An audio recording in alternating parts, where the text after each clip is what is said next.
રાજકોટ જિલ્લાના ઉપલેટા તાલુકાના ઈસરા ગામે ચેકડેમ માટે ધારાસભ્ય દ્વારા 10 લાખની ગ્રાન્ટ મંજૂર કરાવી રિપેરિંગ શરૂ કરાયું છે. ઈસરા ગામે બરણેશ્વર મહાદેવના મંદિર પાસે આવેલ ચેકડેમ ઘણા સમયથી રિપેર કરવાનું હોવાને લઈને ગામ લોકો અને ખેડૂતો દ્વારા ધારાસભ્યને રજૂઆત કરવામાં આવતા ધોરાજી ઉપલેટા વિસ્તારના ધારાસભ્ય દ્વારા સરકારમાંથી 10 લાખની ગ્રાન્ટ મંજૂર કરાવી આપી હતી. તેમજ અન્ય રૂપિયા ગામ ખેડૂતો દ્વારા અંદાજે 5 લાખ એકત્રિત કરી ખેડૂતો લોખંડ સહિતની ઘટતી સામગ્રી એકત્રિત કરી તાત્કાલિક ધોરણે ચોમાસા પહેલા ડેમનું કાર્ય શરૂ કરી ગામ હિતના કાર્ય શરૂ કર્યા હતા.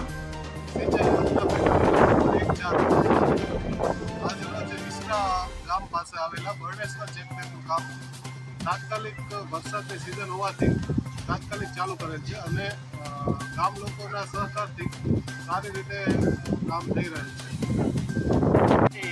ખેડૂત અને સરકાર શ્રી મહેન્દ્રભાઈ પાટલિયાના સહકાર અને સહયોગ મહેન્દ્રભાઈના સપોર્ટથી આજે અમારું 24 કલાકની અંદર કામ પાસ કરી અને યુદ્ધના ધોરણે વરસાદી વાતાવરણ હોય, ભાદર નદીનો ફ્લો પાણીનો પૂરેપૂરો હોવાને લીધે 24 કલાકમાં સરકારશ્રીએ નિર્ણય લઈ અને કામ મંજૂર કરી આપેલ છે. તે બદલ અમે ઈસરા ગામના ખેડૂત વતી ખૂબ ખૂબ આભાર માનીએ છીએ અને ઈસરા ગામના બરણેશ્વર ચેકડેમ નંબર 1નું કામ આ ચાલુ છે અને ખેડૂતશ્રીના સહયોગથી લોખંડ સરકારશ્રીમાંથી પાસ ન થતાં ખેડૂત સ્વખર્ચે લોખંડ અને શ્રમ કરે.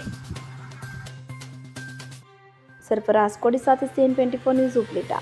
હવે જુઓ દેશ દુનિયાની તમામ ખબરો તમારી આંગળીના ટેરવે.